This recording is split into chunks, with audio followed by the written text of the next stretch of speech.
안녕하세요. 사연을 시작하기에 앞서 구독과 좋아요 부탁드려요.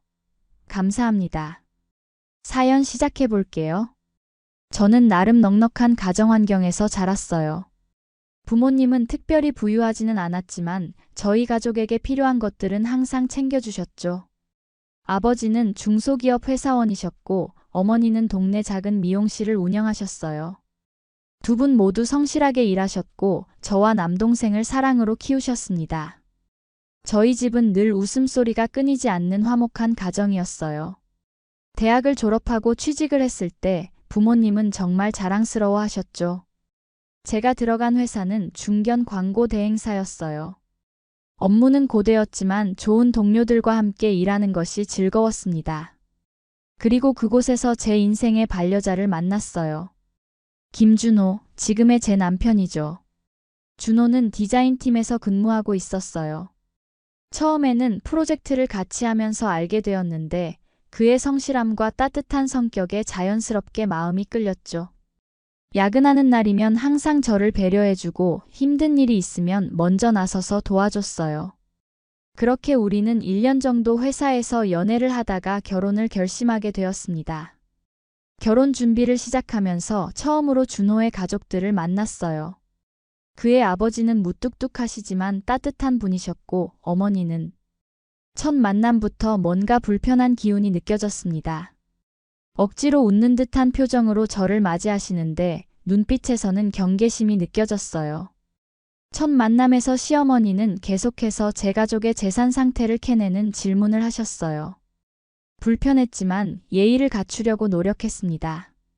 나중에 준호에게 들은 이야기로는 시어머니는 사실 준호의 친엄마가 아니라고 했어요. 준호가 5살 때 친어머니가 돌아가시고 아버지가 재혼하셨다고 했죠. 그리고 준호가 10살 때 동생이 태어났는데 그 동생은 시어머니의 친아들이라 특별히 더 애정을 쏟으신다고 했어요. 이런 배경을 알게 되니 시어머니의 태도가 조금 이해가 됐지만 그래도 마음 한구석이 불편했습니다. 결혼 준비를 하면서 신혼집 마련이 가장 큰 문제였어요. 서울의 집값은 하늘을 찔렀고 저희 둘의 월급으로는 감당하기 어려웠습니다. 준호가 시부모님께 도움을 청했지만 돌아온 대답은 차가웠어요. 동생 대학 등록금과 적금 때문에 빠듯하다는 핑계로 전혀 도움을 주지 않으셨죠. 결국 저희는 제 부모님께 도움을 청했고 아버지께서 정말 기꺼이 도와주셨어요. 1억 5천만 원을 지원해 주셨고 저희가 모은 돈과 나머지는 대출을 받아 작은 아파트를 장만했습니다. 그렇게 우리의 신혼생활이 시작됐어요. 결혼 초기에는 모든 것이 행복했습니다. 준호 씨는 다정한 남편이었고 저도 최선을 다해 가정을 꾸려나갔어요. 하지만 시어머니와의 관계는 점점 더 불편해져 갔습니다. 명절이나 가족 모임 때마다 시어머니는 저를 볼 때마다 물질적인 이야기를 꺼내셨어요. 첫 추석에 시댁에 인사를 드리러 갔을 때 제가 준비한 명절 선물과 용돈을 건네자 시어머니는 노골적으로 불만을 표현하셨어요. 30만 원의 용돈이 너무 적다며 옆집 며느리는 50만 원씩 드린다고 비교하셨죠. 저는 할 말을 잃었고 준호가 급히 나서서 대출 상환 중이라 빠듯하다고 변명했지만 시어머니의 표정은 풀리지 않았습니다. 그 이후로도 시어머니의 돈 이야기는 계속됐어요. 집에 놀러 오실 때면 우리 집 가구나 가전을 보며 가격을 물어보시고 시댁의 냉장고가 고장났다며 저희 보고 새 것을 사달라고 당당히 요구하기도 했습니다. 매번 이런 상황이 발생할 때마다 남편은 중간에서 곤란해하며 저에게 참아달라고 부탁했어요. 그는 어릴 때부터 시어머니의 그런 모습에 익숙해져 있었다고 했죠. 저는 참았어요. 남편을 사랑했고 그의 가족도 존중하고 싶었으니까요. 하지만 시어머니의 요구는 점점 더 심해졌습니다. 시동생이 군대에 가게 되자 매달 용돈을 보내라고 하셨고 시부모님 결혼기념일에는 고가의 선물을 요구하셨어요. 결정적인 사건은 시동생의 결혼 이야기가 나오면서부터였습니다. 시동생은 대학을 졸업하고 직장 생활을 시작한 지 2년 정도 됐을 때 여자친구와 결혼을 결심했다고 해요. 어느 주말 시댁에서 가족 모임이 있다고 해서 남편과 함께 갔습니다. 그 자리에서 시부모님은 시동생의 결혼 소식을 전하며 신혼집 마련 문제로 고민이라고 했어요. 요즘 집값이 너무 비싸서 부모님이 가지고 있는 돈으로는 부족하다면서 갑자기 저희더러 2억을 보태라고 요구하셨죠. 저는 너무 놀라 제대로 반응하지 못했어요. 남편이 조심스럽게 동생이 전세나 월세로 시작해도 될 것 같다고 제안했지만 시어머니는 완강히 거부하셨습니다. 시어머니는 그 자리에서 저를 직접 겨냥해 말씀하셨어요. 제 부모님이 돈이 많다며 저희가 이미 집이 있으니 동생을 도와야 한다고 말이죠. 저는 저희도 아직 대출 갚고 있는 상황이라 어렵다고 말씀드렸지만 시어머니는 전혀 들으려 하지 않으셨어요. 그날 집에 돌아오는 길 남편과 저는 한참 동안 말이 없었습니다. 집에 도착해서야 남편이 시어머니의 행동에 대해 사과했지만 그도 어떻게 해야 할지 모르겠다고 했어요. 저는 이건 정말 말이 안 되는 요구라고 말했죠. 우리 결혼할 때는 아무 도움도 안 주셨으면서 왜 시동생 집 마련을 우리가 도와줘야 하는지 이해할 수 없었어요. 결국 남편은 시어머니와 이야기해보겠다고 했어요. 몇 주 후 남편은 시어머니와 통화를 했지만 시어머니는 전혀 물러서지 않으셨다고 해요. 한 달 후 또 가족 모임이 있었어요. 시어머니께서 직접 저희를 초대하셨는데 분위기가 심상치 않았습니다. 시아버지와 시동생도 있었어요. 시어머니는 인사도 없이 바로 저에게 말하더군요. 계좌 보낼 테니 당장 2억 입금해라. 그 순간 제 머리에서 무언가 탁 하고 끊어지는 소리가 들리는 것 같았어요. 지난 3년간 참아왔던 모든 순간들이 주마등처럼 스쳐 지나갔습니다. 명절 때마다 용돈을 탓하던 순간, 가전제품을 사달라고 요구하던 순간, 그리고 항상 돈돈거리며 저를 불편하게 했던 모든 순간들. 저는 최대한 차분하게 이건 말도 안 되는 요구라고 말씀드렸어요. 우리 결혼할 때는 한 푼도 도와주지 않으셨는데 왜 시동생 결혼한다고 우리더러 2억을 내라는지 이해할 수 없다고요. 하지만 시어머니는 오히려 제가 시어머니에게 대든다며 화를 내셨어요. 제 부모님이 돈이 많다는 걸 다시 언급하시며 그깟 2억이 뭐가 아까워서 라고 소리치셨죠. 시어머니가 제 아버지를 끌어들이는 순간 더 이상 참을 수 없었습니다. 저는 제 아버지의 돈은 제 아버지의 것이라고 말했어요. 저희 부모님은 저희가 결혼할 때 도와주셨지만 그건 부모로서 자식을 사랑하는 마음으로 해주신 거라고요.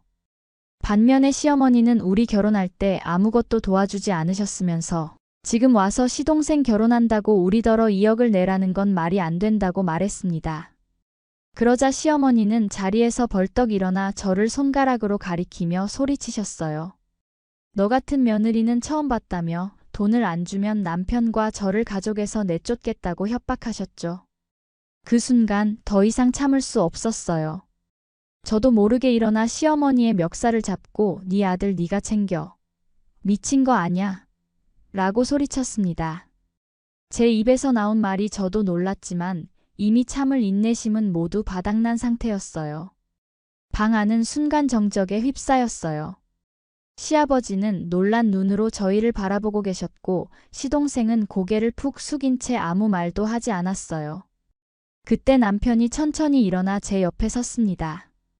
그는 시어머니에게 미영이의 말이 맞다며 우리 결혼할 때는 아무것도 도와주지 않으셨으면서 동생 결혼한다고 우리더러 2억을 내라는 건 너무하다고 말했어요. 그리고 이런 대우를 더 이상 받고 싶지 않다고 말했죠. 시어머니는 남편 보고 어머니를 버리는 거냐며 울음을 터뜨리셨어요. 남편을 키우느라 얼마나 고생했는지 모르냐며 감정에 호소하셨죠. 하지만 남편은 더 이상 물러서지 않았어요. 그는 어릴 때부터 얼마나 차별받았는지 항상 동생만 예뻐하시고 자신에게는 차갑게 대하셨던 것을 언급하며 자꾸 이런 식이면 연을 끊을 수밖에 없다고 말했습니다. 그 말을 남기고 남편은 제 손을 잡고 시댁을 나왔어요. 집으로 돌아오는 차 안에서 남편은 자신의 어린 시절 이야기를 털어놓았어요. 어릴 때부터 계속 차별받으면서 자랐고 시어머니는 항상 동생만 예뻐하셨다고요. 심지어 내 엄마가 널 버리고 갔다라는 말을 자주 들었다고 했어요. 그 말이 얼마나 상처가 됐는지 말하더군요. 남편의 말에 가슴이 아팠어요. 그동안 남편이 얼마나 많은 상처를 안고 살아왔는지 새삼 깨달았습니다. 저는 괜찮다고, 우리는 우리대로 행복하게 살면 된다고 그를 위로했어요. 또한 오늘 저를 지켜줘서 고맙다고 말했죠. 그날 이후 시댁과의 관계는 완전히 끊어졌어요. 시어머니는 몇 번 전화로 남편을 설득하려 했지만 남편은 단호했습니다. 시어머니가 저에게 진심으로 사과하고 앞으로 이런 일이 없을 거라고 약속하지 않으면 찾아뵙지 않겠다고 말했어요. 그로부터 1년 정도 지났을 때 시동생에게서 연락이 왔어요. 결혼이 취소되었다고 하더라고요. 알고 보니 시동생의 여자친구가 시어머니의 성격을 보고 도저히 결혼할 수 없다고 판단했다고 해요. 특히 남편과 저의 일을 전해 듣고 나서 최종적으로 결심했다고 합니다. 시동생은 전화로 저에게 사과했어요. 자신도 어머니 때문에 많이 힘들었고 형을 차별하는 모습도 항상 마음에 걸렸다고 했죠. 이번 일로 많이 반성하게 됐다며 남편과 저에게 정말 죄송하다고 말했습니다. 시동생의 사과에 저희는 마음이 조금 누그러졌어요. 하지만 시어머니와의 관계는 여전히 회복되지 않았습니다. 가끔 시아버지께서 조심스럽게 연락을 주시는 정도였죠. 그렇게 3년이 지났습니다. 저희는 지금 딸아이를 키우며 행복하게 살고 있어요. 남편은 회사에서 승진도 했고 저도 일과 가정을 양립하며 지내고 있습니다. 시댁과의 관계는 여전히 소원하지만 이제는 그것이 오히려 저희 가정의 평화를 지켜주는 것 같아요. 얼마 전 시동생이 새로운 여자친구를 만났다는 소식이 들렸어요. 남편은 동생을 위해 조언도 해주고 가끔 만나 식사도 한다고 해요. 시어머니는 여전히 저희를 원망하고 있다고 하지만 이제는 더 이상 저희의 삶에 영향을 미치지 못합니다. 돌이켜보면 그날 시어머니의 멱살을 잡은 것은 제 인생에서 가장 과격한 행동이었을지도 몰라요. 하지만 그 순간이 없었다면 저희는 아직도 시어머니의 부당한 요구에 시달리고 있었을 겁니다. 때로는 관계를 끊는 것이 모두를 위한 최선의 선택일 수도 있다는 걸 배웠어요. 이제 저희는 서로를 지지하며 작지만 행복한 우리만의 가정을 꾸려가고 있습니다. 시어머니와의 일은 가끔 악몽처럼 떠오르지만 그 경험이 저희 부부를 더욱 단단하게 만들어준 것 같아요. 앞으로도 우리 가족은 서로를 아끼고 존중하며 살아갈 거예요. 누군가의 부당한 요구에 굴하지 않고 우리의 행복을 지키기 위해 목소리를 내는 것의 중요성을 절대 잊지 않을 겁니다. 어떤 관계에서든 상대방을 존중하고 배려하는 것이 중요해요. 하지만 그것이 일방적인 희생을 의미하는 것은 아니죠. 가끔은 아니오라고 말하는 용기도 필요합니다. 그리고 그 용기가 새로운 시작을 가져다 준다는 것을 저희 부부는 뼈저리게 경험했습니다. 제 긴 이야기를 끝까지 들어주셔서 감사합니다. 구독과 좋아요, 알림 설정까지 잊지 마세요.